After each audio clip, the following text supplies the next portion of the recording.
Atheism has been around for a long, long time, but quite frankly, no one in the ancient world was an atheist. Everybody believed in some kind of god or gods. The Stoics, everyone, there's either a primal force, there's something.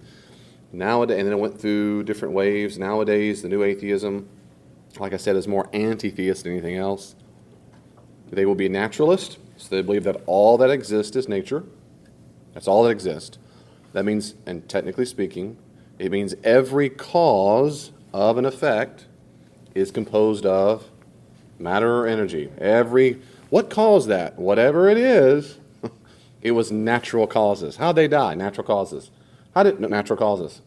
Now you say, well, that's not right.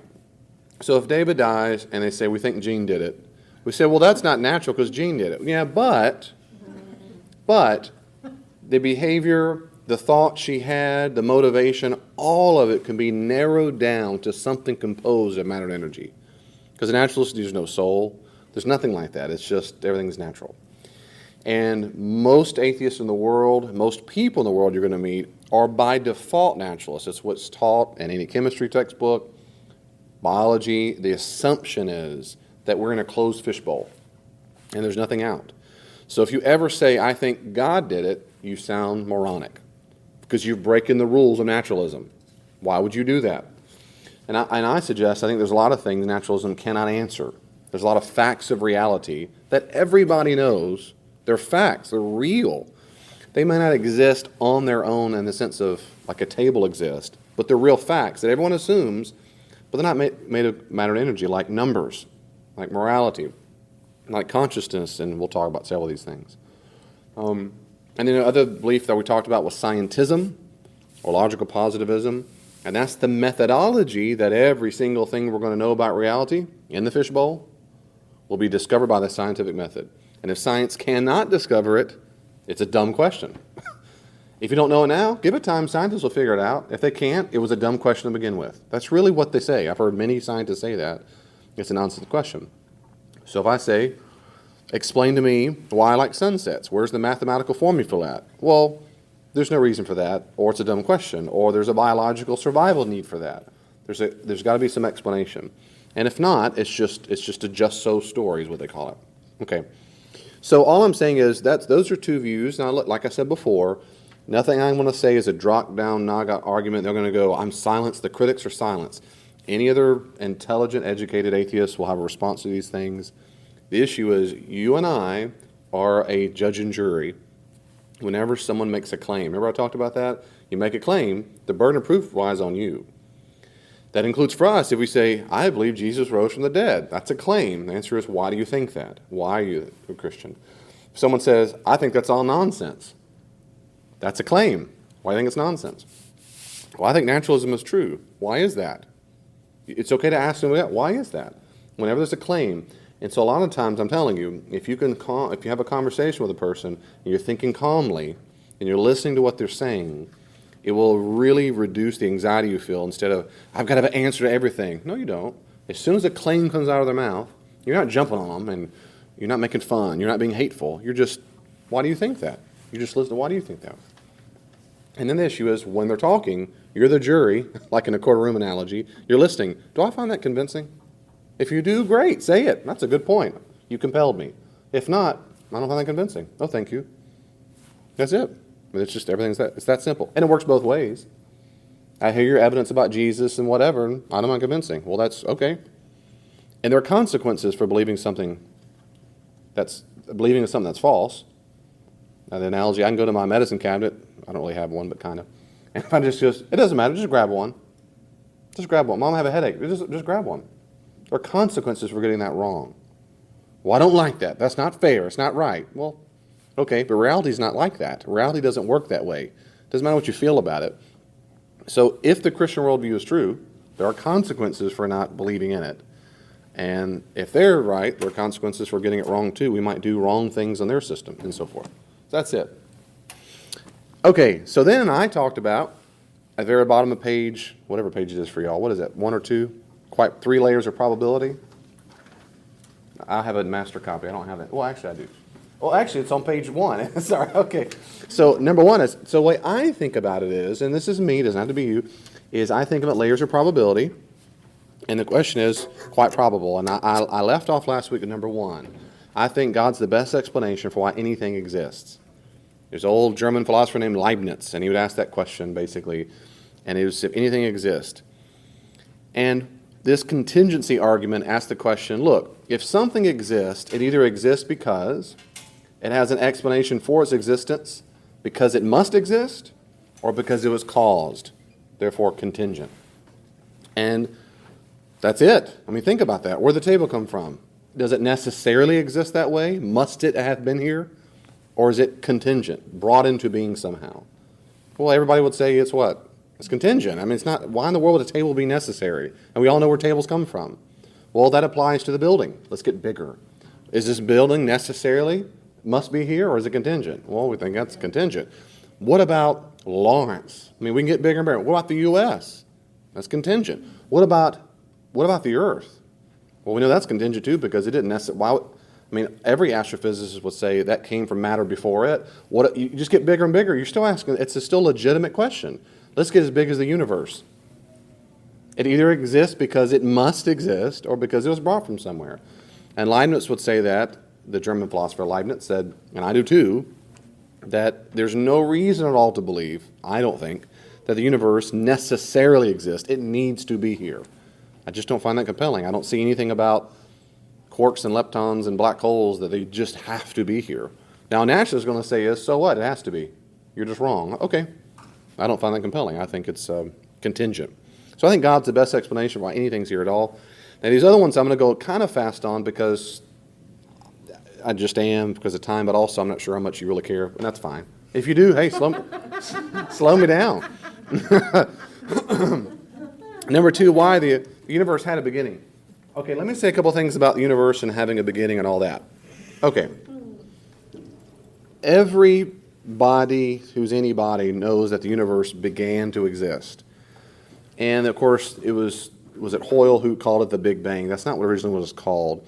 It was fought and fought and fought by science. Einstein did not believe in it. Even though his calculations led him to have a beginning, they didn't want it. They liked what was called a steady state theory. Steady state. And that just means basically it was eternal. I did it backwards. Steady state. And they fought it because, and the literature demonstrates this, because it sounded like creation. It sounded like Genesis.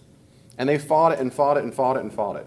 And so they finally came down to say, okay, and a guy named Edwin Hubble, you know the Hubble telescope. Hello. I'm on page 1, number 2. Edwin Hubble said, well, he saw in his telescope, and this isn't that long ago. This is all within your lifetimes. All of it. Not me and Lane so much, or Chelsea, but all the old people. No, it's just a few decades ago. This is recent. Everybody thought the universe was eternal. It was a steady state. And come to find out, it wasn't. Because when you look into space, come to find out, hello, here's 3 more handouts.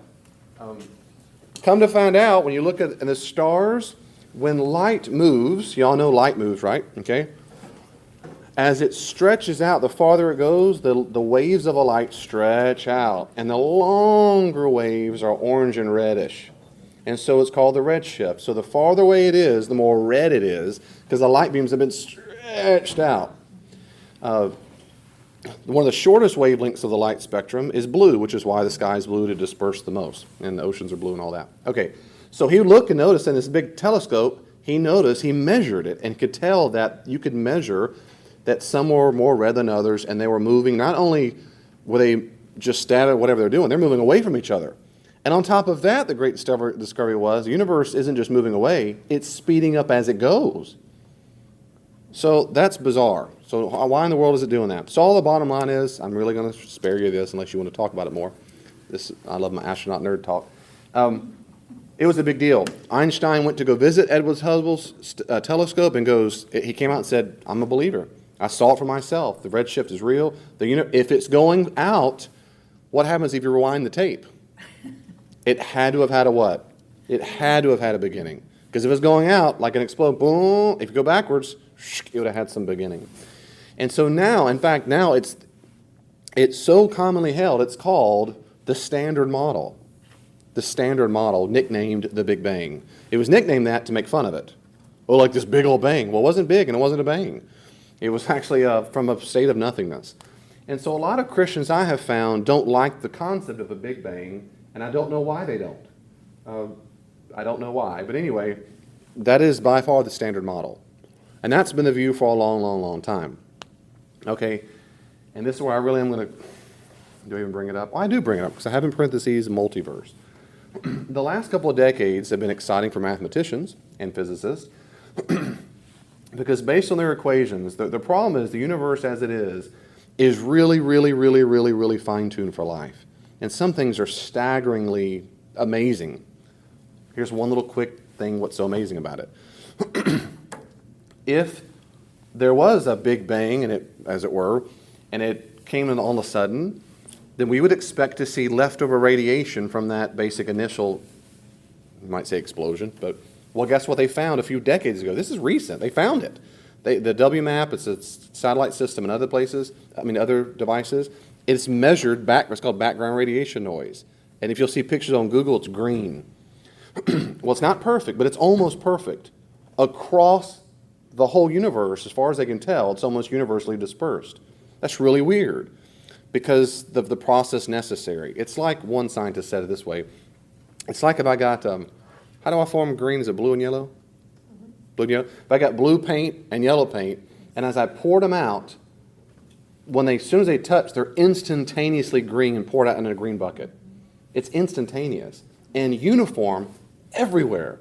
Well, there's that and many other things that are absolute mystery for decades. Like, how in the world is that the case? And the number one theory they came up with, based on some math as well, the guy who really is the father of what's called the multiverse, is still alive. He still is. Anyway, there's a lot of guys. I'm trying not to give you too many details. Okay, the guys are still alive. You can look them on YouTube because this is so recent in physics. And he came up with an idea called inflation. And inflation is the idea that at the very beginning, when it all happened, within a nanosecond, in fact, like a millionth of a millionth of a millionth of a second, there was a gargantuan inflation process, and then it slowed down. So what we see now in the universe, I'm on board here, like all this time period, if Earth is over here, this time period of what we see all the stars and galaxies, it's relatively recent. It's old, but this inflationary period, well, I best imagine it's just something blowing up. Imagine a balloon. I go to the grocery store and you do helium, and you put the balloon on the lid, it goes, whoosh, it's real fast. You see the balloon, it's this little, and all of a sudden it's boom. Well, then they can slow down if they want to kind of top it off. Well, that's like that. That's the idea of the universe, is that it went whoosh, real fast, and then it's been slowing down the last couple of billion years. Okay, because of that, the theory is that there's different ways to think about, well, if that's true, there might be other universes. And just spare me, the answer is there a universe as we know it, we just haven't recorded? And that's very likely, because we can only see so many billion miles away because sunlight takes time to travel. You realize that? So the sun is just burning right now, though we can't see it's burning. It takes about 8 minutes for the sun's light to travel to Earth. So if the sun exploded, we'd see the sun for 8 minutes before all of a sudden it hit us. Well, it had been exploded for 8 minutes before we saw it. Boom. Which means technically, you never ever see the present. You only see in the past. Because you can only see as long as it takes the light here. So when I turn the lights on here, the switch, it happens what seems to us almost simultaneous, but it's not simultaneous. It takes a fraction of a millisecond for the light to turn on and then bounce off the walls, hit my eyeball, and then my brain and my mind recognizes it. So I'm not seeing as you are right now. I'm seeing you in the past because the light has to take time to get here. Well, you expand it over billions of light years, and then it gets really, really far. It takes a long time. Then light travels like molasses. When it's that big, it's a slow-moving process. But in a small space, it's lightning, faster than lightning. Tracking? Okay, I'm going to stop there. The point is, one of the most dominant theories in physics today is that the universe had a beginning. Then the question is, if it had a beginning, are there other universes out there? And it is a very attractive, popular theory these days. And so versus going to all there are a lot of problems with that or difficulties and some possible solutions some rejoinders to it. What I think is God's the best explanation no matter what. So either we have the standard model, which is there's just one Big Bang, or there's multiple universes and there's different kinds of bangs out there. I'm still convinced that they don't necessarily had to have happened. And I'll give you one case in point, and I'm going to move on. I just break them all. I just said I won't talk nerd. Okay, well, I will. Because one of the dominant theories, one of the dominant theories in inflation is that there's a vacuum. 1C or there's a 1C. Yeah. That there is what's called a quantum vacuum. It's like a universe birther, a universe machine maker. And it's popping out like bubbles, these different universes. Well, of course, it just backs the problem up one, which is, of course, where did that come from? Does it have to, the universes have to be born? Do they have to, in that sense, born? It just seems to me they don't have to be. So I think God's the best explanation of why the universe had a beginning. And even if there are multiple universes, I think it's the best explanation. And this leads to number 3. The universe has constants and quantities that are needed for life. They're needed, not kind of, sort of, but they're needed. And if you take, for example, in the atom, there are forces at work, the strong nuclear electronic force. There's tons of these things. One thing's called the cosmological constant. It's the speed at which the universe is expanding. It's got to be fine-tuned to about 10 to the 120th power. I mean, it's an astronomical number. Most physicists think there are about 10 to the 80 atoms in the entire universe. So think how big that number is, 120 zeros. So these kind of things have to be fine-tuned. Gravity has to be the exact force it's at. I mean, everything has to be like at a dial, just click just right. So imagine on a dial of a safety unit, those just like my kid has a locker at school and he's spinning around. Is that 40 numbers, I think it is? That sounds right? 40 or 50? 20? Or whatever. It goes to probably 40. 40, yeah. Imagine instead of 40 clicks, it's billions and billions and billions and billions and billions and billions and billions of clicks. And one click away, life doesn't form. Not just human life, but stars don't form. If the universe expanded too slowly, all the mass would have gone and slammed back on top of itself and never have formed planets, stars, anything. Expanded too fast, it would have been like TNT exploding, and the mass would have traveled so far away, gravity would never have slowed it down. So that force has to be just right, and on and on and on it goes.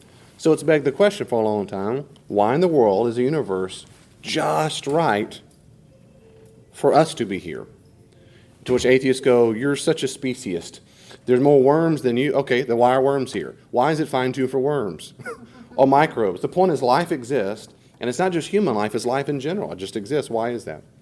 And one of the ways around that argument is number 2. They're going to say, well, there's there's infinite.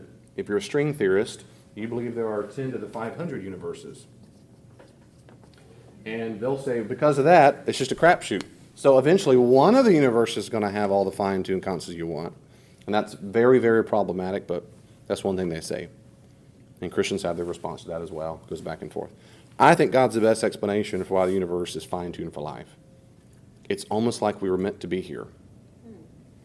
And I give the analogy in my book. If I go into a room and see chairs and a whiteboard and a desk, and I go, I wonder if this was designed for something. I'm going to call this a classroom. And then the naturalist goes, that's just stupid. Come on now. We all know there's an infinite amount of classrooms. Eventually one of them was going to have chairs in order and lined up. I mean, and that's possible. It's one of those things, I just don't think that's probable. I think it screams out, if it is fine-tuned, I think there's a fine-tuner. Number 4, the laws of nature at all. The laws of gravity. There's the speed of light. There's all kinds of things. There's a principle at work in science, in the philosophy of science, and it's called the law of uniformity.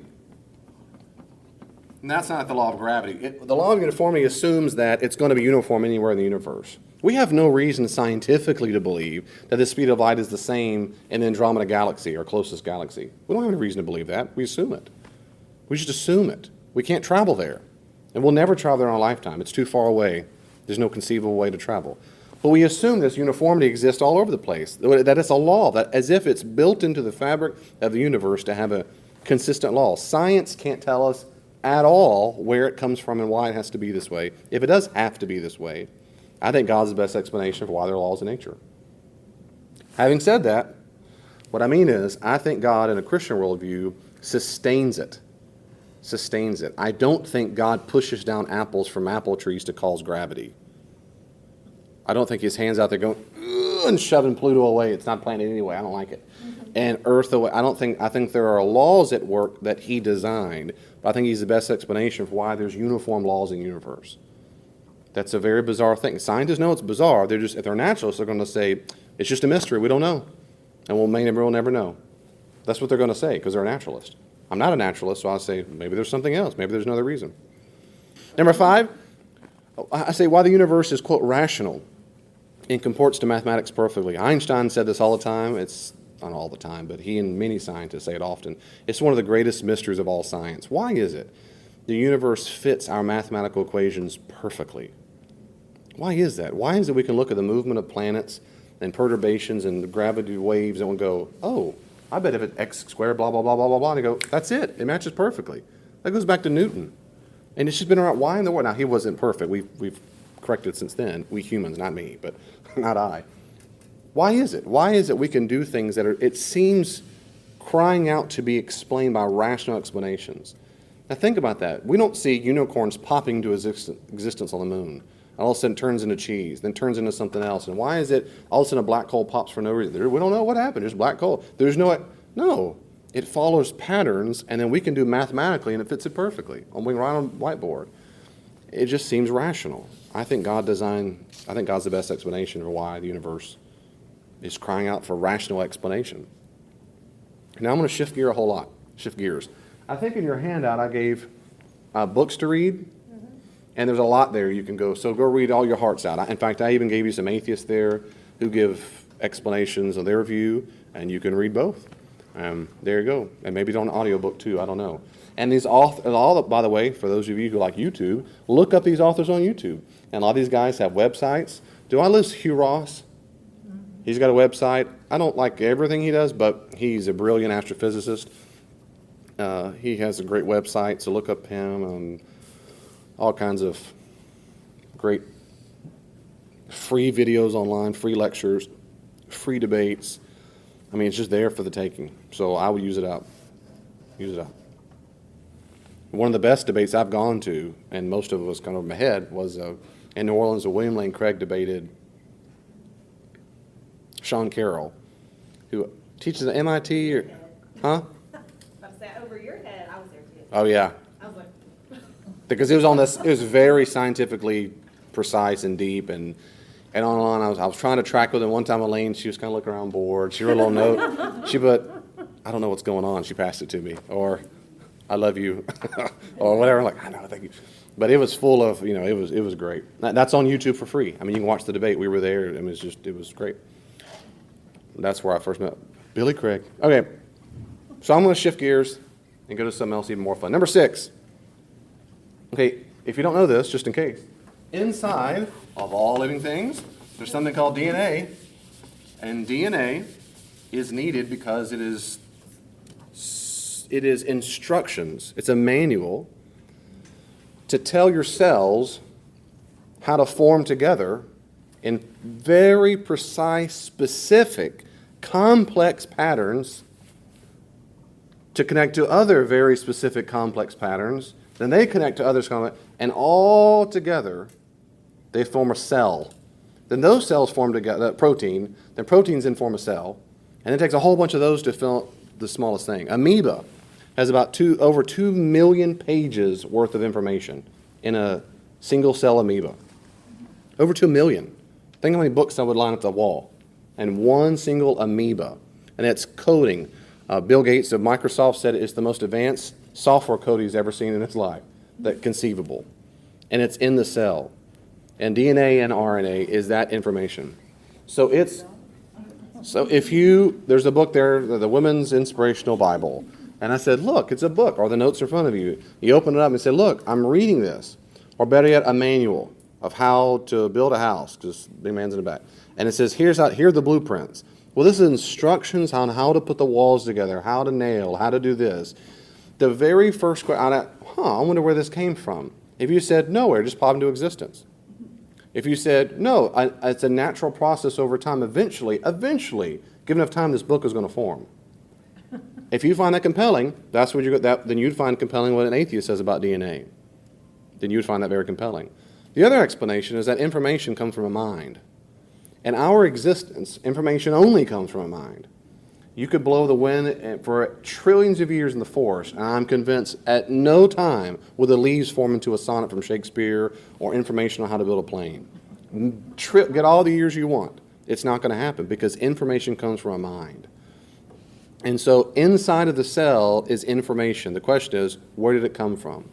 Right now, the leading theory, since it's impossible to recreate in a lab, the leading theory is either A, it was on a comet that landed on the Earth and it first there and got in kind of plasmic pools and then eventually formed, or two, aliens dropped it off. That's called transpermia. It's the panspermia. It's the top two theories going. Is that aliens dropped it off or a comet? But the scholars I read, and the specialists I read, and these are atheist specialists, they'll say, well, we're still trying to find it, but there's not hope at all in trying to find it. And there's several reasons why that it could not have been formed on Earth, and it's because the conditions of Earth back then, when Earth is dated to have started millions and millions of years ago, it was the atmosphere just immediately corroded the chemicals. It was so harsh to life that it's virtually impossible that it could have formed back then. And so, not to mention, all the studies I've seen that put how many millions of years it would have taken by natural random mutation to get to a place, to finally form one cell, is longer than the existence of the universe. So there's a problem there. So it got sped up somehow. So what they're going to say is, well, it didn't start on Earth, it came from a comet or alien dropped off. Then the question, of course, is, where did that come from? And they say, well, we don't know yet. That's what they're going to say. We don't know yet. That's what they're going to say. Don't know yet. Well, we don't know yet. That's true, except perhaps what if God developed it that way? Now, I don't have it, and the Bible certainly does not have an explanation how that happened. There is no scientific, and by that I don't mean naturalistic, but scientific explanation, a chemical, material explanation of how DNA was created. We don't know. I just still think God's the best explanation of where information comes from. I think it's the best explanation for it. Okay, any questions about that, comments so far? Okay. Kathy's regretting they come by now? I don't know. Not too. Okay, good. Whatevs. Number 7. I'm convinced objective moral values exist. What is an objective moral value? Something is objective when it is not subjective, which means it's person independent. It is subject independent. What that means is it doesn't depend on my preference for it. It's simply just true. So it's something, think of it this way. Think of it, it's not literally above us, but if me and Roxanne are standing here and we're appealing to something, as it were, outside of both of us. When I say, that's true, that's false, she said, no, that's wrong. We're both appealing to something way outside of, as it were, of ourselves, and we're going, no, you're wrong, no, you're wrong. We're both assuming there's a thing called wrong, which means there's a thing called right. We're both assuming there's a thing called right and wrong. Let me ask you this question. Is it morally neutral, all moral, or is it good or bad to torture babies for fun? This isn't a trick question. I'd say that some of you look like you're baffling. Okay, that's wrong. Okay, good. But you're assuming there's a thing called... Now, when you say it's wrong, does that mean you just don't prefer it? Like you don't prefer chocolate ice cream? No, that would be evil. Right, but you see the distinction. Because subjectivity means I just don't prefer it. I don't prefer pistachio or peanuts. I don't prefer whatever. Well, I like peanuts. I don't prefer broccoli. I don't prefer whatever. If someone said it's wrong to eat broccoli, that's different from I don't like broccoli. Objective morality says, I'm not saying I think it's wrong to torture babies. I'm saying it is wrong. Therefore, I think it's wrong. It simply is wrong. If I think it's Bill Craig who says, for example, I think it's wrong to murder the Jews because you think they're an inferior race. Even if the Nazis had won, it still would have been wrong what they did. Even if right now they ruled over Europe and all of Asia, it would still have been wrong. Even if all the people in the world converted and said, it's just wrong. The amount of people is irrelevant. How passionate they are is irrelevant. How authentic they are. How much they cry. How much they want to die for that belief. They're just wrong. To use a different analogy is math. 2 + 2 = 4. I don't care if you like that or not. Well, I don't like the number 4. I want it to be horses. 2 + 2 = horses. Okay? I hear you. You're wrong. Well, David, there's a lot of people who have different answers than you. Yep. And I can go to my daughter's class and find a lot of different answers on a math quiz. And the math teacher never, ever, ever, I used to tell my students, the next period, go to your math teacher and say, well, that's what you think. But I think the number is 4.7. I mean, who are you to judge me? That's what I want it to be. I see how that works. They never tried it. I think one time they did. They thought it was so funny. I said, tell them that. Don't tell them I said so, but, and see what happens. That's silly. It's silly. No one goes, how dare you? When there's a red mark on the paper, you go, oh, you might be closer to the truth than your neighbor. The answer was 4.7, you got 4.5. Other person wrote down star. Okay, well, it's not a star. You're at least to have a number. That's good for you. You're closer, but you're both wrong. Well, morality works that way. Morality works that way. In fact, if you don't, in old school, it used to be called the law of nature, law of human nature. Now we call it the moral law. The moral law is this sense that within all of us, we sense, or rather, we appeal to something that's above us all. When we say things like the German Socialist Party, blah, whatever it's called, the Nazi Party, was wrong to do that, when anybody says that, they're assuming some political parties are better than others. When you say one country's better, you're assuming some countries, you're appealing to some standard beyond the country, no matter what it is. When I say this thing, it's immoral and despicable to torture babies for fun, I don't care who you are. In fact, if you disagree with that statement, there's something wrong with you. In fact, we have a word for people who, and this is difficult in specialists, as far as I understand from the specialists, we can help us. There's a term for a person who either doesn't feel compunction or guilt and or has no awareness of the moral law. A sociopath. Yeah, sociopathy. And sociopathy affects a small percentage of the population. I've seen different figures, between 2 to 5% of that or something like that roughly. I'm not exactly sure how to define it. Either they don't sense it or they don't feel compunction or both. It's difficult. The point is these people need locked up. And we think they are wrong. We have a disorder for it. And it's not judgmental. It's saying that you don't work out. About 2% of the world's population suffers from dyscalculia. It's the inability to do mathematics. Well, does that mean all mathematics is relative? It's just throw our hands up. Who knows? We say, no, you've got a disorder. There's something wrong with you. That means you can't do mathematics. Well, that's what we assume about morality forever until the last couple of decades. In the last couple of decades, something overtook in the 60s, and it started in philosophical schools, and it led over to art, and then it led over to all kinds of stuff. And it started with something called deconstructionism, which led into a popular term of relativism. And that is, what's true for you is not true for me. It's all relative and so forth. And it's bled over from the 60s. Thanks a lot, 60s people. All because you didn't like black and white, leave it to Beaver. Then you had to, hey, I don't grow my hair out and be a hippie. Okay.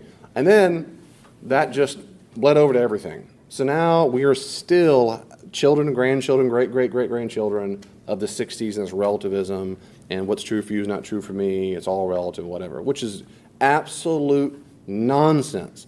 I know people in this church who very much believe there's no such thing as right and wrong, which in itself is self-contradictory. Because my next question is, you sure about that? Or am I wrong to have my view? Yeah, you should have my view. Okay, so you're right and I'm wrong. No, there are no right. I mean, it's nonsense. It's absolute nonsense. And nonsense is what it is. It's logical absurdity. Nevertheless, that doesn't stop people from believing it. Because people don't want to be judged. They don't want to be judged. That's the number one sin of all American, and I'll stop preaching, but it is. The number one thing you can call a person and be mean-spirited is intolerant. That's the number one thing. And that assumes a relativism claim. People are very, very, very, very kind and loving to you when you agree with them. And if you don't, you're intolerant, and they'll do whatever they can to push you out. Now, forever, that was the view until the relativism. Now, today, what about atheists? Do atheists believe in objective moral values? Many, many of them do believe in them. Not all. Not all. And there's all kinds of books you can read on that by Sam Harris and otherwise, but many do. And that's why so many atheists would never murder an innocent person, even though they're atheists. Atheism does not make you go kill people, doesn't make you steal things. It just means there's no reason not to do it. Now, I would debate an atheist who says, well, I believe in objective moral values because it's right to take care of my neighbor. My question is going to be, why? Because, just be consistent with this. This is where they get really angry, because I've heard the debates and I've had conversations. They get really mad about this point. I'm not doing this to make him mad. I'm doing it because I'm logically consistent. If we are merely evolved primates on a speck of dust in a vast universe in which we exist, what possible reason would you give me for the question, why shouldn't I kill everybody who gets in the way of my survival? It happens all the time in the animal kingdom. You will never hear CNN special.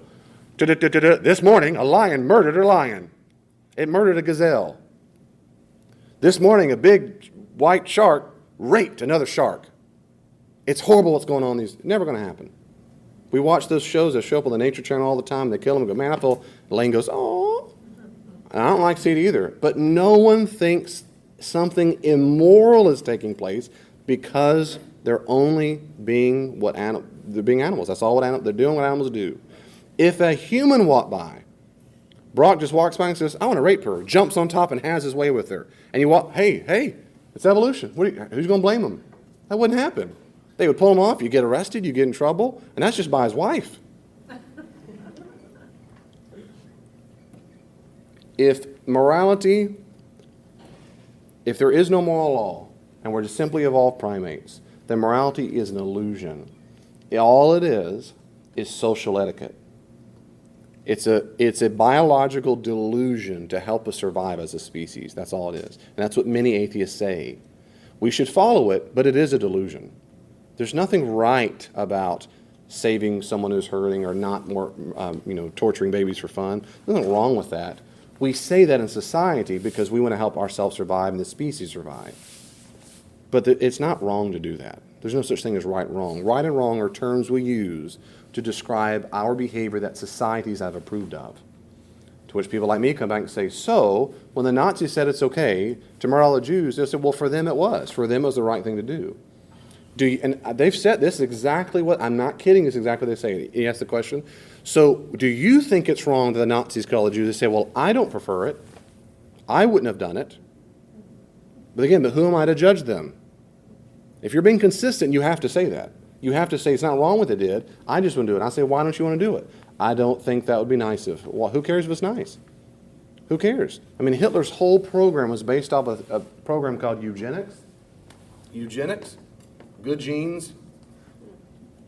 And eugenics was started because it was based off of, now it's not his fault, it came from Darwin's evolution. And that was Darwin's model that, he didn't say this, I think it was in the 8th edition. In fact, from what I understand, he didn't like the phrase, but a friend wrote to him and said, you should call it the survival of the fittest. Though he never liked the phrase. It was introduced in the last edition, and it wasn't his phrase. But nevertheless, this idea that the strongest, most adapted, not strongest, but those most adapted to culture or society survives, that turned into social Darwinism, and the term for social Darwinism was eugenics, good genes. And this was the backbone of what's-her-name who started Planned Parenthood. It was to kill all the black people off. She went around and gave lectures. You can read all this online. All of her letters are posted. Her lectures are posted. She wanted to get rid of them. She said they're the most uneducated, the worst for society.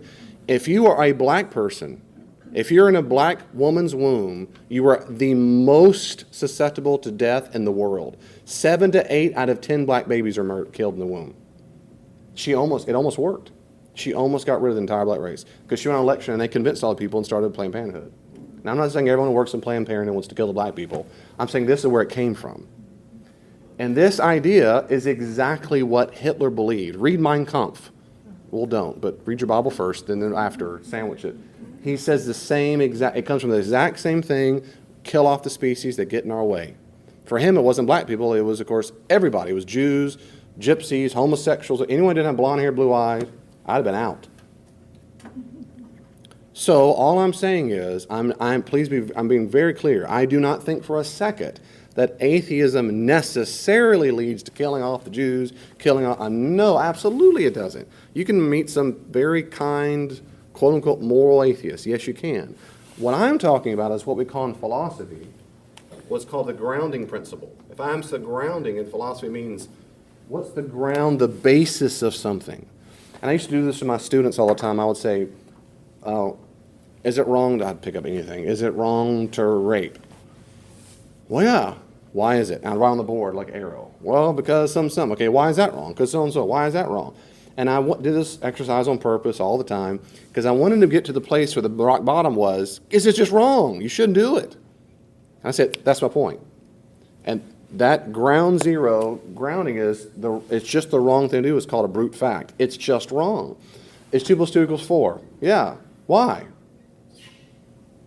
It just is. It's just 4-ness. It comes from Aristotle. It makes sense. 2 of these, 2 of these equals 4 of these. It's a brute fact. There's no beneath it. There's no iceberg beneath it. And everybody across the almost all people in all cultures of all time, as long as you've had history of written language, has believed that some things are simply right and some things are simply wrong. Now let me say this one last thing, and I'll pause there. So I think is God's the best explanation for why ethics are grounded. That is, it is right, it is wrong. Now I'm going to come back to that in just a second. Just a second. To be very clear about this, morality is not what happens. It's not what happens. Morality is what we ought to do. It's what we ought to do. It's what we should do. It's what we feel compelled to do. And a guy a long time ago, a philosopher, comes up with something called I'm not giving too many details. Okay, he came up with a fallacy, and that's the problem with the fallacy of evolution. Well, if it evolved over time, eventually we get morality. No, you can't do that. You cannot get an ought from an is. You cannot get an ought from an is. If I do this, I drop this on the floor, and I go, oh, it should not have fallen there. It shouldn't be on its side like that. That tree fell down. It should not have done that. It's wrong to do. That's silly. It just happened. Now, just like with the lion analogy or the laws of nature. No, there's no should to it. No matter how much has happened in the universe, it just happened. I cannot confer from that. I cannot deduce. You know what? I bet it should fall that way from now on. I bet it's morally wrong to fall on any other side. That'd be silly. I mean, it's just silly nonsense. You can't get an ought from an is. Ought comes from somewhere else. And the question is then, why does morality feel like an ought? Why does morality is not what we do, it's what we should do. C.S. Lewis said, it's like keys on a piano, which we're up here and it's gone now. He said, morality, instincts that we have are the keys, but the music is the moral law. It tells us which keys to push. So for example, I'll make a modern analogy that he's a little different one, but if I'm going down the road, I'm going up 11th Street, and then there's a car on fire, and I see people kind of escape from it. I'm going to have 2 instincts, very, very powerful instincts in me. One is get the heck out of Dodge because it might blow up and I'm hot, and the instinct survival is very strong. That's one of the keys. The other instinct is to help. It's the right thing to do, whatever. I ought to do it. That's 2 instincts. One is help, one is run. Help and run. At least those are the 2. And depending on what it is at this church, I might keep going. I'm just kidding. That's just a joke. Susan, I'm see if you're listening. Just good. That's awful. I'm just joking. The 2 instincts. The moral law tells us which instinct to suppress and which one to embrace. And Lewis says what's interesting is the moral law almost always tells us to embrace the one that will cause the most harm, the one we least want to do. That is, our most strongest impulse is run because we're going to, that brain says you got to survive. But the moral law tells us you ought to go help them. And so we suppress the instinct to run, and like Lewis says, those are the keys. Which instinct do we push? The moral law tells us which one. That's the music, which one to play. And since moral law feels like a commandment, and you ought to go do this, the question is, where does a commandment come from in nature? It can't. So the question is, if anything moral value is a commandment, the question is there a commander? I think there is. I think God's the best explanation. Now, David, what does that mean? The grounding issue, I think, and this is called the, Lord, I'm thinking of several words right now. I think that the reason why we feel like we ought to do something is because it comes from God's very own nature. I think our soul picks up on that, like radio waves, antennas of a radio pick up radio waves that we can't see and we can't feel. But right now, we are being inundated, all of us right now, with radio waves. And I'm assuming you can't pick up a radio station with your ears, noses, eyeglasses, but neutrinos of the universe are passing through us. Neutrinos are so small, they can pass through the entire planet and never touch an atom. Well, they're passing through us. Well, guess what? We don't pick up on it. And I'm convinced that if we have the right antenna, we pick up the radio signals. I'm convinced our soul does pick up on that radio signal called God's moral character. It's grounded into it. And so this commandment theory is the idea that we feel we ought to do things because God is commanding it. He's the commander. And it's this sense, and that's why humans pick it up. And the higher primates, higher primates, chimps and whatever, they might follow some degree of that. And that does not mean it comes from evolution. It means that that shows how universal this moral law is. That's what it demonstrates. So the question again is, if morality feels like an ought, why does it feel like an ought? And atheists and naturalists will say, because it just does, society tells us that, it's been fobbed on us, it's an illusion. Your great-great-great-grandpappies have been all the way back to the deserts 15,000 years ago when our Homo sapien ancestors arose. They said, hey guys, we got to get along or we won't survive. And that's all that's been passed down forever. And there's massive problems with that. Why do people go into fire when they know it's going to kill them? On and on it goes. Let me pause there. What questions or comments do you have about that? Learn it. Great question. So we have Good to point. be taught. Sorry, you didn't say question. Why to be taught? Yeah, But even a child knows right from wrong. You know, when you're They know. Well, maybe actually it's difficult to tell how much a child knows right and wrong. It's difficult to tell. C.S. Lewis makes at some point, you said they had to learn right and wrong. Well, let's assume for a second they do. C.S. Lewis was exactly right. You need to read Mere Christianity. He nails it. He's awesome. Well, I have to learn math. 2 + 2 = 4 is not relative because I was taught that by a math teacher. It was revealed to humans over time, and then we passed down that knowledge. And so anybody who's a moral specialist, an ethicist, will tell you there is no problem at all believing that culture has actually gotten more moral and has learned more about moral values as time has progressed. And that's what we call, I'll have to give this word to you now, it's called epistemology. Moral epistemology. And moral epistemology is the study of how we come to know what's right and wrong. Of how we come to know what's right and wrong. Like math is, how do I know it? Well, I'm taught it. That's pedagogy or something like that. And moral epistemology is how I come to know it. And most people get this confused with the other thing I was talking about with grounding. I'm teaching you a couple key words. You can, with this and $5, buy some Starbucks, but nevertheless, this is what we call in philosophy moral ontology. That's that grounding issue I was talking about. Why is it wrong or right? Is it a brute fact? Epistemologies is how do we come to know it? So Lewis is exactly right. I've taught mathematics by my teachers. And over the years, we're still learning more about math. I mean, right, the most advanced, brilliant minds are still doing abstract math and learning, all this time I never knew this formula worked, and that's fine. But even they will tell you, we're discovering it. We're not inventing it, we're discovering it. And that would say this thing about moral epistemology, that we can discover moral values.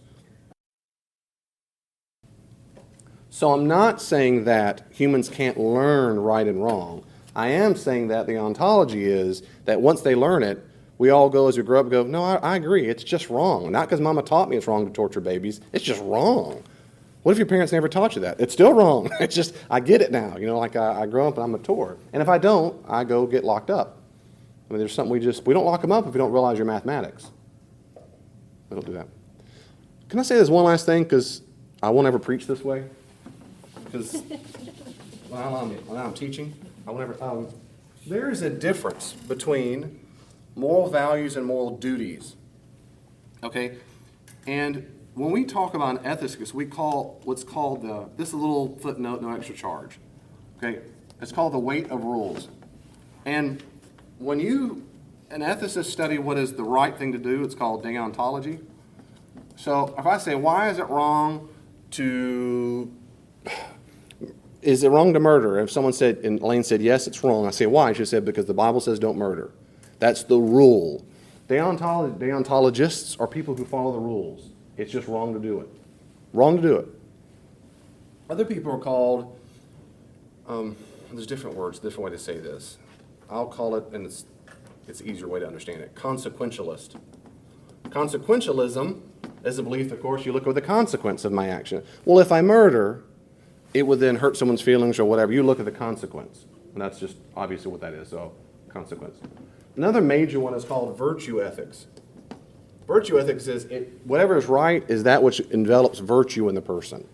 It makes them a virtuous person so that their character is formed into a good person. This is Plato, Aristotle, and I would suggest Jesus. And some call it situational ethics, and that's a different thing where they say, well, that depends totally on the situation and blah, blah. Let me stick with the first three. Okay. When we talk about ethics in Christian, now I'm a little footnote in Christianity, but in the world too. When we talk about rules, people get confused sometimes about values versus duties. Okay, so a moral value is things like honor. Honor is a moral value. Is it good or bad to honor a person? In general, right? In general, it's good. To preserve human life. Is that good or bad? In general? In general, it's a really good thing, right? On and on it goes. To tell the truth, honesty. Good. All right. Kindness. We can go down the list real quickly. Make a justice. Is it right to be just, or is it right to be a liar? Now, you could take a list of all around the world, and you're going to find the list is overwhelmingly in common. It's amazingly in common. These are moral values, and these moral values are in common across human race. Okay, David, let me ask this question. What about those times when we do lie? What if someone comes and knocks on my... I used to do it to my students all the time. Oh, here, I would do this one. I would say, is it wrong to steal in general? What are they going to say? Yes. So I'll put steal is wrong. So is it wrong to steal? They'll say that's wrong. I'll say, let me ask a question now. What if you needed to steal medicine or your mom was going to die? Or I'll say your best friend. Some people didn't have moms or they hated their mom. They say, well, would you steal for that? And then right away someone would say, well, it depends. I don't know. And someone started going, yeah, I'd steal. I say, wait a second. You just told me that was wrong to do that. Well, yeah, but when that happens, what we're doing is we're putting different competing moral values together. And we're comparing, the opposite of steal would be what, honor possessions or something, We'll call it that. Now we have preserve human life as a moral value and honor possessions. They're two different moral values. These are both good things. Well, then the question is, well, I'm also supposed to be honest. What can I lie? If someone knocks on my door and says, it's a murder, and you know they're murdered, where's your family? What are your options? You say, oh, they're right there. You're going to save me some time because I don't like that one and that one. Or do you say, they're down the street, or I don't have a family, or you can keep your mouth shut. But if you said, a lot of people would say, well, lying's okay. The consequence is you're going to save human life. If you're a deontologist, you're going to say, you do not lie. You cannot and do not break the rules. There you go. A consequentialist would say, it's okay to violate one of the moral values as long as a different moral value is upheld, especially if it's more important. And what do you mean more important? Aren't all moral values? Typically in ethics, we don't say that. Typically, we have different weight of the rules. So, for example, most ethicists say that the preserving human life, let's call it a 0 to 10. They'll put preserving human life at a 10. And this, when you're like at 8, 9, 10, we call this, or well, 10 is called an absolute rule. That is, you do not break it ever. Ever you don't break it. When it's beneath a 10, let's say it's a 9 to a 7 or whatever it is, that's what's called prima facie. That is, in face value in general, yeah. Beneath that is rule of thumb. In general, it's good to do that. So a different weight of rules. So, for example, if someone in Judaism, by the way, they have 3 absolute rules. That is, they'll kill you. They'll die. You might as well kill them. They're not going to commit idolatry. They're not going to commit incest, and they're not going to murder. 3 absolute rules. You just go and kill them. And I'm convinced most people do have absolute rules, and if you took time, we could go around the room if this were ethics class and say, what's in your folder? I'm thinking of computers now. What's in your folder of absolute rules? I'm convinced, I'm going to say this, I know more in sermons, I'm just convinced of it. People have different category folders in their mind, in their heart. There's a category of, I call it the hell will freeze over folder. That is, it's never ever going to happen. It's the absolute rule. I will never ever, I don't care what you do, I'm not going to rape a person. I'll kill all your family. Well, they'll be with me with Jesus, but I'm not going to rape a person. I'm not going to murder or go commit incest. I'm not going to do it. And then there's this, well, most of the time, there's the well folder. It depends on, and a lot of people having the well folder stuff that should be in the hell will freeze over folder. And they're real confused about that. And what happened over time is culture tells us there is no absolute folder. There's just a, well, there's just that. And Christianity comes along and changes their life, and they go, well, that's right, but, and they're torn between these folders. They're just, and they're going to get that junk on the other one because there are rules that matter. Okay, I'm not going to go on more to that. What I'm saying is, when someone says, David, but even Christians don't have their morality junk together because sometimes they're going to lie they'll lie to preserve human life or whatever it is. The answer is that's right. But preserving human life is a very good thing. And lying is still wrong. It's just better to preserve human life than it is to be honest in that situation. That's what the argument would be. Unless not, Van might say, nope, never mind. I'm a deontologist. You don't ever break any of these rules. And I got 12 of these moral rules. You're going to just kill me because I'm not going to break my rules. Most people are not hardcore deontologists. They're lean that way. And by a little footnote when it comes to parenting. Okay, all parents, they're supposed to, train their children to be deontologists. Don't cross the street to chase the daggone ball, you're going to die. Is that true when I'm 60? My mama said, don't touch the stove. Really? Ever the rest of, but as a child, they're deontologists. Don't break the rules. And why not? Because I said so. Well, that teaches them that, because what I do is then you want to tell them the consequence because it's going to burn you, it hurts you. But as they grow up, ideally, parents are supposed to help them form to move away from deontology, to grow up to be much more of a virtue ethics, because it's the right thing to do. I'm trying to form your character. Character is like mold. It's like clay that's being molded, is what I meant to say. I was thinking of a mold of a shape of Jesus, but it's like clay that gets pushed and malleable over time, and it gets harder and harder and harder and harder. And every time we make a decision, we're shaping that clay. And so that's why it's so hard the older you get to start making fundamental changes in behavior, because you just shaped it over and over. It's possible. It's just hard. It's just harder and harder. Can I get a witness? Amen? No, I don't know. It gets harder. So that's why virtue ethics is so important, because it shapes us into the kind of people. We want to be like him. Respond to that. That's a very good question. How would Jesus respond to that if someone had to steal for their family? I don't know, because I give some ideas, because there are times that Jesus does things because of his ministry and his role on earth that disciples don't do, and vice versa. So sometimes, I was just telling Lane about this, so in general, when I say, what would Jesus do? Technically speaking, that's not always the question to ask. The more precise is, what would Jesus have us do? Because Jesus, being the Messiah on earth, had certain moral obligations we don't have. So he was morally obligated to be the Messiah, to not sin, to do the right thing. Well, I'm not morally obligated to be the Messiah and heal the sick and go to Galilee and form an apostle group and whatever. Then the question is, what would he have us do? I think, based on my reading, my short answer is, I think he was more what we might call a virtue ethics. Though all three are represented in the Bible. They are. They're all three represented, and I tend not to say this is the only one. I just tend to lean toward that. I think Jesus was much more concerned about trying to have a shape to the person who thinks like a citizen of the kingdom of God, so that more often than not we do the right thing. So I don't think he would say steal. I think he'd say, no, don't do that, because to have a character of not seeing, that's it. Well, what if I die? He would say, well, then I think he would say, you die, look at the sparrows, look at the grass of the fields, that God's going to take care of you. But though Jesus knew people died all the time, and if they died, he'd say, that's just, you stayed faithful to the kingdom of God. I don't think he'd say it's because it's wrong. I don't think he was necessarily a deontologist. He doesn't just, though he does quote from a big, strong list of deontological rules called the Ten Commandments, right? They just talked about in the sermon for those who were in Mark 10. Rich man comes up, what do I do to inherit eternal life? What have you done from youth? Well, I would obey this. Those are rules. And he goes, good, one last thing. And other times they'll talk about things that are much more about the virtues. So I'm not real sure. I think he leaned toward virtue, though he's not afraid at all to have some rules in there too. I know. And on that little footnote, there are many times in the Bible where things have happened that we wouldn't say they're moral. I mean, Abraham twice told us, hey, say you're my sister. Oh, they'll take you.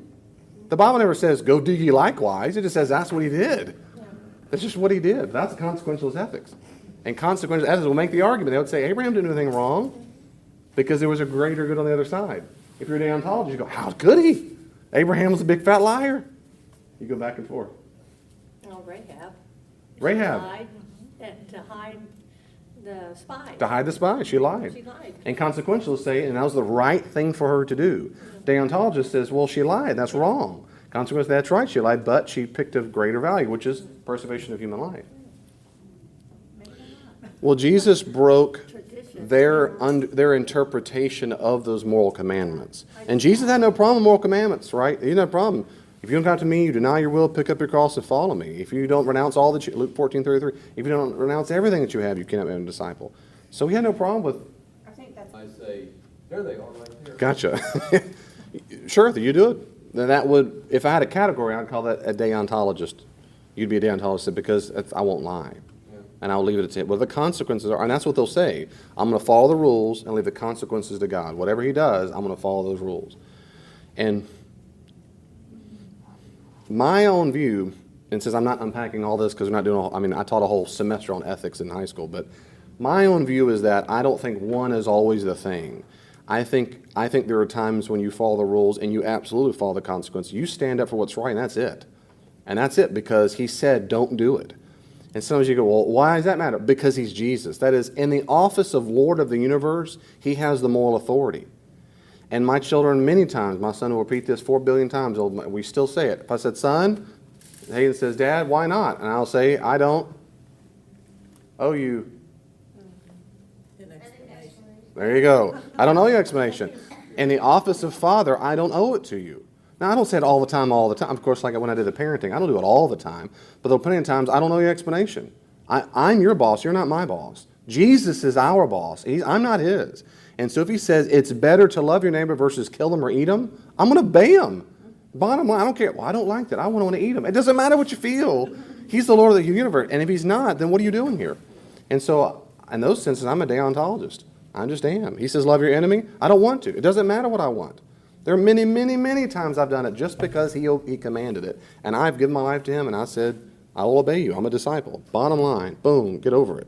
Now, what I like about it is I know that because he's so good, whatever I do is good. It's the right thing if I'm obeying him. And that makes me happy. It also means I know that it's shaping my character. As Paul said, he's trying to shape us to the image of his son. And I'm convinced that the more and more I obey his rules, the more he's shaping my clay to be formed in that image. And what we know about the New Testament and those who have died and come back is we still exist. Our soul will keep going on, and our moral character will keep going on. You don't get a reboot. You don't. I'm going to meet you, Roxanne, in the town world, and if you're sweet now, you're going to be sweet then. Just better so. But it's not all of a sudden Hitler goes, no, I'm a nice chap. No, you're a vile, despicable. You're going to stay about. It matters. What we do right now matters in our character. Okay, let's pass around a collection plate because play just as I am. My sermon's done. Okay, moral oughtness, moral rules. There we go. Okay, so I believe God is the best explanation for why there are objective moral values: preservation of human life, being honest, being just. If those really are right and it really is wrong to do the opposite, I think God's the best explanation for that. Number 8, I think God's the best explanation for why consciousness exists. Now, there's a lot here, and I love J.P. Moreland's book on the soul, which I think is in your handout there. And I'm convinced you and I are conscious. I'm convinced. Now, if you're a naturalist, you do not believe that. Consciousness is what you call the state that advanced primates are in when they have a prefrontal cortex of the brain and they're able to make decisions and imagine the future and so forth. But it's not because there is a you that's separate from a brain. So they would say my evolutionary impulses are causing brain chemicals in my brain to move, which causes me to think the things in my brain, which are causing me to say these things so that my brain speaks to the brain in not your body, but to the brain that is in the body that is in front of me. And then how you take these words and translate it are because the evolutionary needs in you that drove your brain to that development and on and on. So if I could really explain it, it would all be explained down to biochemical atoms moving in the brain, chemicals moving in the brain. Okay, I don't find that compelling. I think I'm conscious. I think there is an I. I think I existed earlier today when I was in that office. I think I'm the same one. Well, how is that if all the cells in my brain are changing? How is it I'm the same guy from there to here? How is it I have memory and recollections of what happened in the past? About every 7 years, every atom in your body's changed. How is that possible for me to be the same person? I just think there's all kinds of huge problems if you deny that we are conscious. And I think the consciousness is apart from our brain. You might disagree, and that's fine, but I think we're conscious, and I think you're conscious, and I assume it. Number 9, I think there is a soul. I'm what's called a mind-body dualist. A mind-body dualist. A mind-body dualism, but I'm a dualist, and so that means I believe that the brain, this is the brain on drugs. Remember that commercial? In my mind, this is my, I use it all like a little peanut. Okay, this is my soul. I do this for a little few minutes here. The brain, in my noggin, I think these are separate things. Some Christian philosophers do not think they're separate, that we are nothing but body. Though we are conscious, and they would say, by soul, they really mean that part of you that's alive, but you're not separate. There are Christian philosophers who argue that. They do. I don't find it compelling. There are biblicists who study the Bible, particularly the Old Testament, and they use Bible verses they think to buttress their argument. You need to go read them. I don't find them compelling at all. I'm what's called a mind-body dualist. This is kind of a standard orthodox view in the church, but it's not the only view. But I think it best explains reality. I think it by far explains the Bible the best. And so what I mean is, I think you and I are souls, and that they are somehow parasitically attached somehow to our body. And that the soul affects the brain and affects the body, and the other way. But it's limited to the capacity of the brain. So my brain doesn't think, I think. So you are your mind? I am, more specific, I'm going to go there in a second. That's right. I am my mind, yes. I'm going to unpack that a little more in a second. That's right. So my brain does not think. My brain can store and make chemical reactions, but memories are not in a brain, they're in a mind. And a mind is of the soul. And I'll talk more about that in a second. But my first thing is this, by a dualist means I think they're distinct. So David, well, wait a second, David. What about those people who have strokes? And it just greatly distorts how much they can speak and on and on. The answer is, that's exactly right. That's exactly right. Just like I can only catch a ball as well the glove is. My hand is inside the glove, or the analogy a lot of times used is in a vehicle. I can only go as fast and turn as great on those corners depending on the vehicle. What if it's all broken down? There's no tires, no seatbelt, I'm just sitting still. I got a busted up brain. But I can only do what the vehicle will allow me to do. That's exactly how it works with our brain and with our body. I don't have Einstein's brain. I will never be able to think the thoughts he thought because I don't have his brain chemicals. Now, when my soul is set free, we're all in the same boat. Then we'll have, I think, this infinite kind of knowledge. But until that time, our brain limits how much we can understand and know by the brain chemistry in our brain. So it does affect how much we can use it, but it is not the thing itself. And so, David, what about those studies? They can study the brain waves, and they can make a person think of things they can poke in their brain, like when they're doing seizures, and they make them say cow. And now I'm thinking of chocolate milk, and now I'm thinking when I was a child. Absolutely. I'm not denying that they're related. I'm not denying that one can have an effect on the other. I am denying that they're the same thing. And there's a whole lot of reasons to think that. And that J.P. Moreland book, I think it's called What is the Soul and Why Does It Matter, or something like that. It's very, very, I think it's very compelling. One of the reasons why I think a soul exists is because of all the stories of the afterlife. And that book I told you about, I think it's on there, the Evidence of the Afterlife. Then he wrote a sequel called God in the Afterlife. I think there's the best explanation for that. I was talking to a guy on the airplane. I was reading that book, and I was praying and praying. How do I bring up Christianity with this guy next to? We got a captive audience. But I don't want to be that weird guy. But I still want to have a chance to talk about Jesus when I can. So I was praying about it. And I thought, I was reading some stories, and I thought, oh, this would be too good. I need to give him my Kindle and let him read it. And I thought, is that too weird? And he was kind of doing headphones, and finally I said, man, you've got to read. This is amazing. He goes, what's that? This is a book about, and I told him what it was about, is radiation oncologist. In the first book, he did over 1,400 stories, analyzed it. He has 9 lines of evidence for the afterlife of the soul. And in this new book I'm reading now, which I finished on the airplane, called God in the Afterlife, he's read over 4,000 stories. He studied them. It's amazing. You ought to read. It's amazing. And he goes, yeah, that stuff's all been figured out. Now, we've been talking earlier. He's got the beard, the tats, and the whole bit. Yeah, that stuff's, the scientists discovered right before you die, part of the brain's still alive, and it kind of triggers off these memories and stuff like that. I go, huh. Now, I'm thinking, with all kindness, that's nonsense, because I know the data. But that's all it works in common languages. It takes one little, yeah, for the wave of a hand. And most people go, oh, okay, I didn't know that. Or one little Wikipedia page, and it's all whacked, So I said, I've got one chance, and I don't want I'll be argumentative, because I'm not an argumentative person. I think that's against virtue ethics and all that. So I go, well, I don't know, man. That doesn't explain why, when a person comes back to life, they've gained information. And there was a pause for a little bit, and he goes, yeah, that's crazy stuff, man. What's also weird is people say they've come back many lives before, and he just changed the subject. And then I go, yeah, it's interesting, but you ought to read this book. It's amazing. And it was quiet for a while, and he did this kind of stuff. And later on his own, he leans over and goes, yeah, that stuff's crazy, man. It's like a rabbit hole. He just goes down, down, down. I go, yeah, it's amazing. But see, and I try to practice that Greg Kokel, that remember the pebble in the shoe? I just want to bother him in a good way. I just want him to go. Because I said, I really hope you'll read more about it. Just a little bit.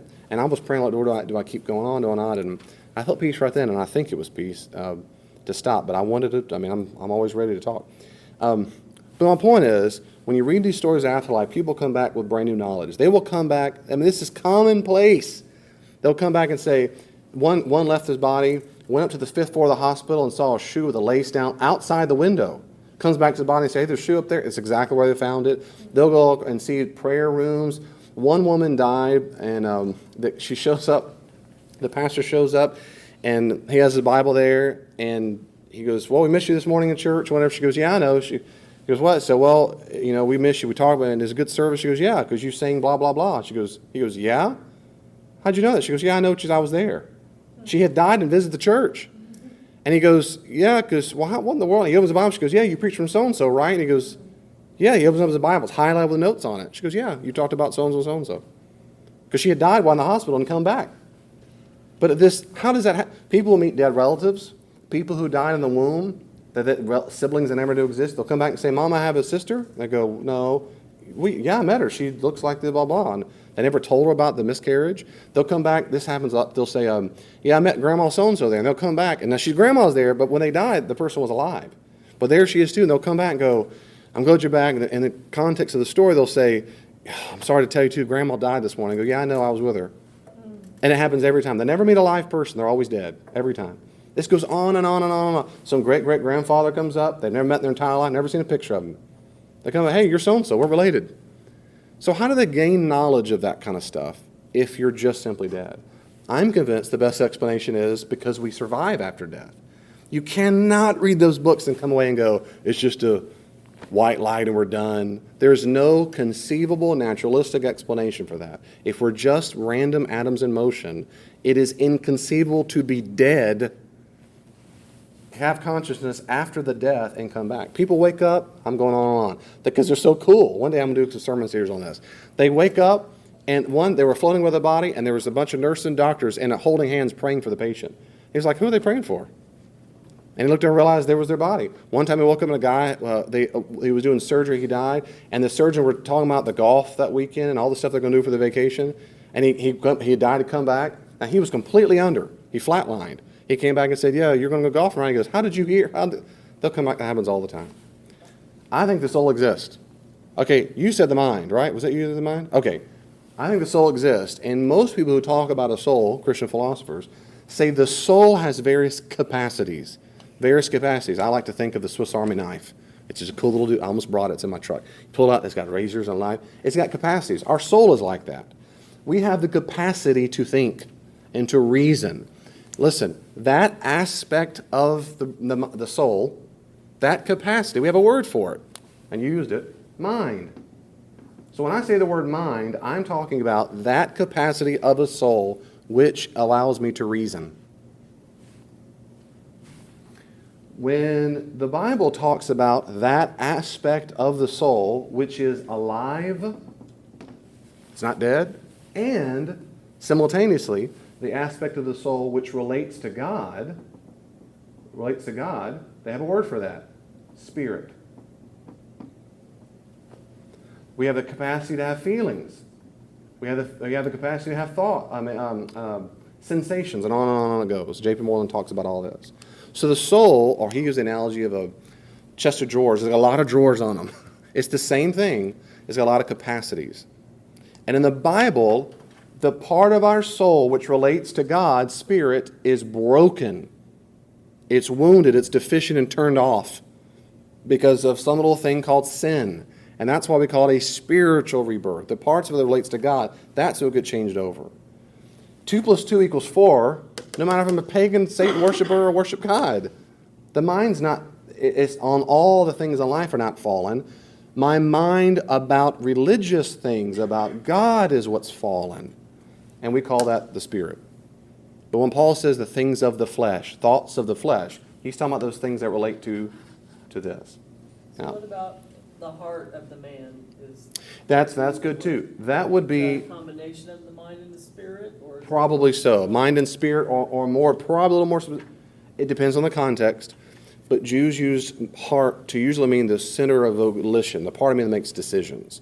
But at times, they use it in a way of feeling. At times, typically not. In the ancient world, feelings were in the gut, or in the Greek splagnoi, their gut innards. It's where we get the expression, I felt a feeling in my gut, or it was gut-wrenching. That's the exact word we use when Jesus saw someone, and your translations say, and he felt compassion. The word is, he felt movement in a splagnoi. He felt it felt gut-wrenching, because that's where you felt things. You thought things in your heart. You felt it in your gut. Well, now, because of our Roman background, we've shifted it up now. So we've got, just go up. Now we feel in our heart and think with our mind. So the answer is, it depends on the context, but in general, they would say mind equals heart. In general, not all the time. It depends on the context. And Jesus says, love your neighbor, heart, soul, strength. And he adds the word mind. In Deuteronomy 6:5, it doesn't have mind. But that's why little footnote, that's why a lot of New Testament interpreters think Jesus might not have said the word mind, but Mark, and then of course Matthew and Luke, added it to convey it to a Roman audience who didn't think that way. And some might say, well, no, Jesus added it to help them think, okay, fine. But to an Aramaic Hebrew audience, they might not have needed the word mind. That's why Deuteronomy 6:4-5 says heart, soul, and strength. So your soul and spirit are not necessarily the same thing? So the soul and the spirit are not necessarily the same thing. Yes, ma'am, that is right. There are people who say they are synonymous. And the only time in the Bible I can think of a place at all where it seems to be synonymous is from the lips of Jesus. And it's in Luke's Gospel on the cross. And he says, Father, into your hands I commit my spirit. He seems to mean all of him, not just part of his soul. That every other instant I've looked up, I don't think that's what's going on. I think they're talking about the aspect of the soul which is either alive or relates to God. So again, it's not a hard and fast rule. And, let me try one more time. It's not a hard and fast rule of how the biblical authors use it. In Christian philosophy, they're usually very consistent, as we've reflected over the years. Does that make sense? So in the Bible, it's not always hard, like my example answer to you, which is heart always equals mind, or combination. The answer is, it depends on the verse, but in general, it's mind. So in the Bible, in general, spirit equals that part of us which is alive, or that part of relate to God. So when you say, when someone dies, what would you say? Their spirit goes to be with God, their soul goes to be with God? Yes. Both? Because, what I would say, because of my training though, we would say in Christian philosophy, their soul has gone to be with God. That includes the spirit. That includes the mind. You see what I'm saying? Because all the capacities go with you.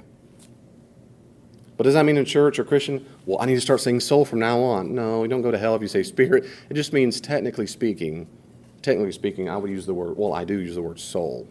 We are a soul with a body. What's the spirit part? That aspect of us, of our soul, which is alive and not dead, and it's the same aspect which relates to God. You say, well, why make up a word for that? Well, why do we make a word called mind? Instead of saying that aspect of us that has rational thought. Let's give that a word called mind.